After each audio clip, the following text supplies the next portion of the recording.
Students, आज मैं आपको बच्चे काम पर जा रहे हैं कविता का भावार्थ स्पष्ट करूंगी, जिसके कवि राजेश जोशी हैं। कवि ने इस कविता में बाल मजदूरी या बाल श्रम की विवशता पर विवशता मीन्स मजबूरी पर चिंता प्रकट की है। कवि को इस बात का बहुत दुख है कि हमारे देश में आज भी हजारों बच्चों को पेट भरने के लिए काम करना पड़ता है। बाल मजदूरी हमारे समाज की बुराई है, जिसके लिए कवि इस कविता में दुख प्रकट करते हैं। इस कविता में कवि ने कहा है कि समाज में सब कुछ है। बच्चों के लिए गेंदे भी हैं, पुस्तकें भी हैं, खिलौने हैं, विद्यालय हैं, मैदान हैं, बगीचे हैं, घर के आंगन हैं, और ये सब होने के बावजूद भी कुछ छोटे छोटे बच्चों को ये सारी चीज़ें उपलब्ध नहीं हैं। तो इसका क्या कारण है? तो इस बाल श्रम की समस्या को लेकर कवि ने जो है यह कविता लिखी है। कोहरे से ढकी सड़क पर बच्चे काम पर जा रहे हैं, सुबह सुबह बच्चे काम पर जा रहे हैं। हमारे समय की सबसे भयानक पंक्ति है ये। भयानक है इसे विवरण की तरह लिखा जाना चाहिए इसे सवाल की तरह कि काम पर क्यों जा रहे हैं बच्चे। कवि कहते हैं कि कोहरे से ढकी सड़क पर, तो कोहरे से ढकी सड़क पर अर्थात ठिठुरती ठंड में, सर्दी के दिनों में, जब सारे बच्चे अपने घर में रजाई में बैठे रहते हैं, उस समय छोटे छोटे बच्चे सुबह सुबह अपने पेट भरने की मजबूरी के लिए काम पर जा रहे हैं। हमारे समय की सबसे भयानक पंक्ति है यह।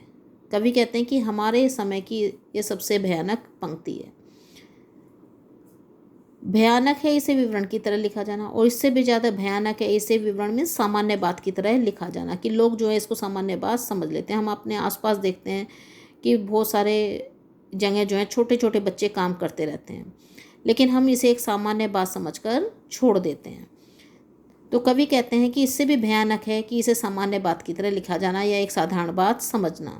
लिखा जाना चाहिए इसे सवाल की तरह। कवि कह रहे हैं कि इसे एक सवाल की तरह एक लिखा जाना चाहिए कि काम पर क्यों जा रहे हैं बच्चे।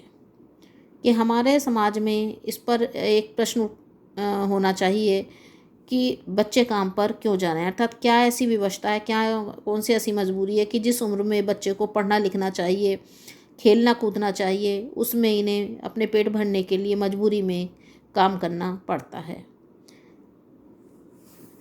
क्या अंतरिक्ष में गिर गई हैं सारी गेंदें? क्या दीमकों ने खा लिया है सारी रंग बिरंगी किताबों को? क्या काले पहाड़ के नीचे दब गए हैं सारे खिलौने? क्या किसी भूकंप में ढह गई हैं सारी मदरसों की इमारतें?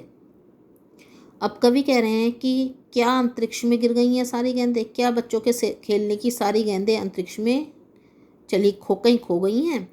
क्या दीमकों ने खा लिया है सारी रंग बिरंगी किताबों को, या सारी रंग बिरंगी किताबों को किसी दीमक ने खा लिया, अर्थात सारी रंग बिरंगी किताबें नष्ट हो गई हैं? क्या काले पहाड़ के नीचे दब गए हैं सारे खिलौने, या सारे खिलौने बच्चों के खेलने के जो खिलौने हैं वे सब काले पहाड़ के नीचे दब गए हैं? या किसी भूकंप में ढह गई हैं सारे मदरसों की इमारतें, या सारे मदरसे में विद्यालयों की जो इमारतें बिल्डिंग्स हैं वो सब भूकंप में ढहकर नष्ट हो गई हैं? क्या सारे मैदान, सारे बगीचे और घरों के आंगन खत्म हो गए हैं एकाएक? और कवि कहते हैं कि क्या सारे मैदान, सारे बगीचे और घरों के आंगन अचानक ही खत्म हो गए हैं? तो कवि कह रहे हैं कि क्या सारी गेंदें समाप्त हो गई हैं?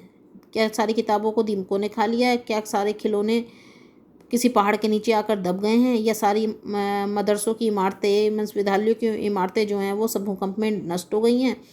या सारे मैदान, सारे बगीचे, घरों के आंगन एकाएक अचानक ही खत्म हो गए हैं, जो इन बच्चों को खेलने कूदने, पढ़ने लिखने की उम्र में जो है रोजी रोटी के लिए काम पर जाना पड़ता है? तो फिर बचा ही क्या है इस दुनिया में? कितना भयानक होता अगर ऐसा होता।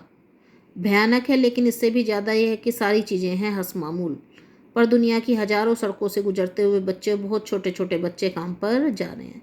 फिर कवि खुद ही कहते हैं कि तो फिर बचा ही क्या है इस दुनिया में? अगर ऐसा है कि सभी चीज़ें नष्ट हो गई हैं, तो फिर इस दुनिया में क्या बचा है? किंतु कितना भयानक होता अगर ऐसा होता।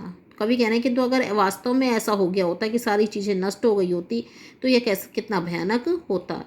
भयानक है, लेकिन इससे भी ज़्यादा यह है कि सारी चीज़ें हंस मामूल, लेकिन इससे भी ज़्यादा भयानक बात यह है कि ये सारी चीज़ें हंस मामूल है। मीन्स जहाँ थी वहाँ वैसी की वैसी ही हैं। मीन्स ये सारी चीज़ें आज हमारे समाज में उपलब्ध हैं। पर दुनिया की हज़ारों सड़कों से गुजरते हुए बच्चे, बहुत छोटे छोटे बच्चे काम पर जा रहे हैं। लेकिन इन सब चीज़ों के होने के बावजूद भी दुनिया की हज़ारों सड़कों पर छोटे छोटे बच्चे जो हैं आज भी काम पर जा रहे हैं। आज भी वो जो हैं शिक्षा से वंचित हैं, खेल कूद के सामान से वंचित हैं, आराम के जीवन से वंचित हैं। आज भी वे बच्चे जो हैं 2 वक्त की रोटी जो है सही से नहीं जुटा पाते हैं।